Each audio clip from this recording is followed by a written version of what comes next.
कालच सोलापूर जिल्ह्याचे पालकमंत्री आणि राज्याचे कॅबिनेट मंत्री ग्रामविकास मंत्री जयाभाऊ गोरे यांच्या उपस्थितीमध्ये भारतीय जनता पार्टीमध्ये संदीप माने देशमुख यांनी पक्षप्रवेश केला।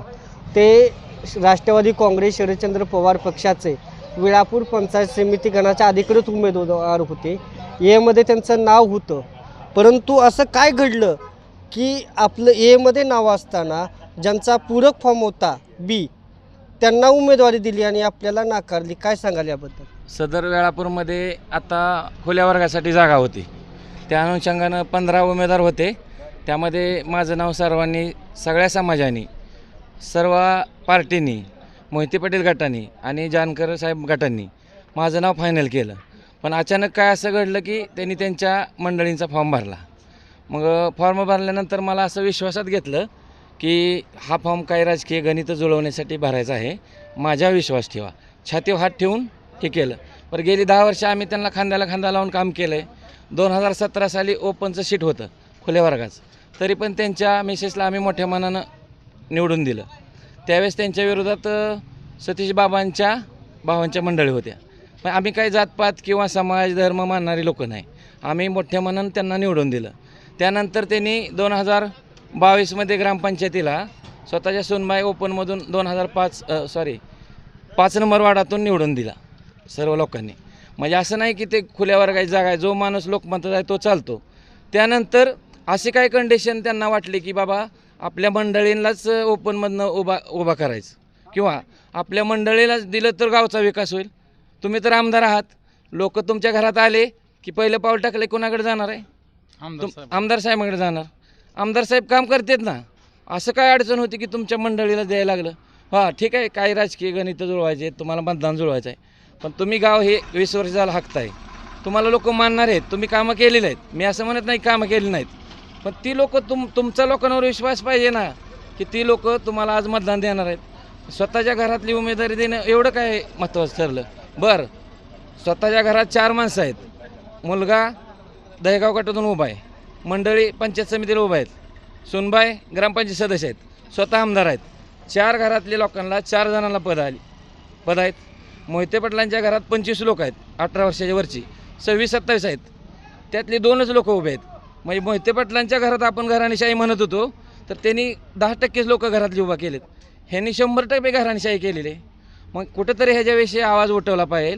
सामान्य कार्यकर्ता मी होतो, मी एक गरीब कुटुंबातून, शेतकऱ्याच्या कुटुंबातून आलेला होतो, तर मला जर न्याय देत नसतील तर इतरांना काय देताल? विषय समाजाचा येत नाही अजिबात की दुसऱ्या कार्यकर्त्याला, दुसऱ्या समाजाच्या कार्यकर्त्याला।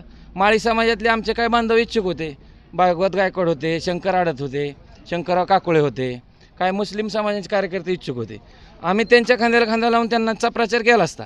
पण आमचं काय मत आहे की तुम्ही जागा कुणालाही द्या, असं काय नाही की ओपनची जागा आहे तुम्ही कुठल्याही समाजाला द्या, लोकमत असेल त्याला द्या, पण तुमच्याच घरात का? मग ह्या घराणेशाहीला कंट्रोल तर आम्ही तुमच्याकडे आलतो। 2017ला मी मोहिते पाटलांना सोडून तुमच्याकडे आलो।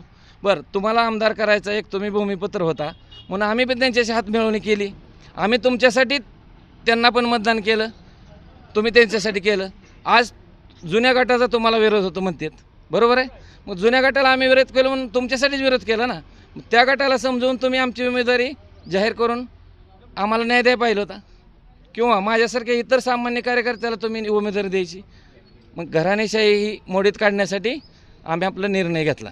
आता आमच्या मागं रामभाऊ सातपुते साहेब, देवेंद्रजी, नरेंद्र मोदी हे खंबीरपणे उभे आहेत आणि विकासासाठी आम्ही हा निर्णय घेतलेला आहे। आता तर आपण सांगितलं की एक वेळ जात सुटली तर चालेल, पण 5 सोडायची नाही। हो, म्हणजे की तुम्ही आतापर्यंत निष्ठेनं काम करत आहात। हो, निष्ठेनं काम केलं। तर जातीय समीकरण पाहायला गेलं तर वेळापूरमध्ये एक लोकसंख्या असेल किंवा मतदानाच्या देखील टक्का बघितला तर मराठा समाज आहे, त्यानंतर माळी समाज येतो, त्यानंतर इतर समाज लागतात, परंतु प्रामुख्याने दावा हा मराठा समाजाचा होता।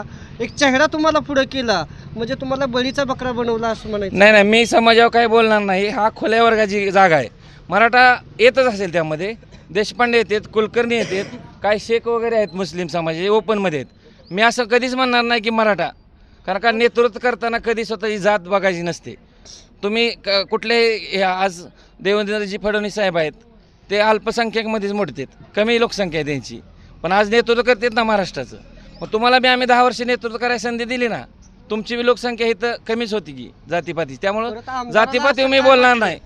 आमदाराला असं काय वाटलं की बाबा पंचायत समिती माझ्या घरात पाहिजे, गावची ग्रामपंचायत पण माझ्या घरात पाहिजे, हा मग ते म्हणजे एवढी कुठेतरी एकादरशाही त्या तर मोहिते पाटलांनी पण केली. तालुक्याचा पाहिजे का, किंवा काही त्यांना कमिशन या माध्यमातून पाहिजे असं वाटतं का? मी काय बोलणार नाही, पण माझं काय मत आहे की आज मोहिते पाटलांनी पण एवढी घराणेशाही केली नाही तेवढी यांनी केली.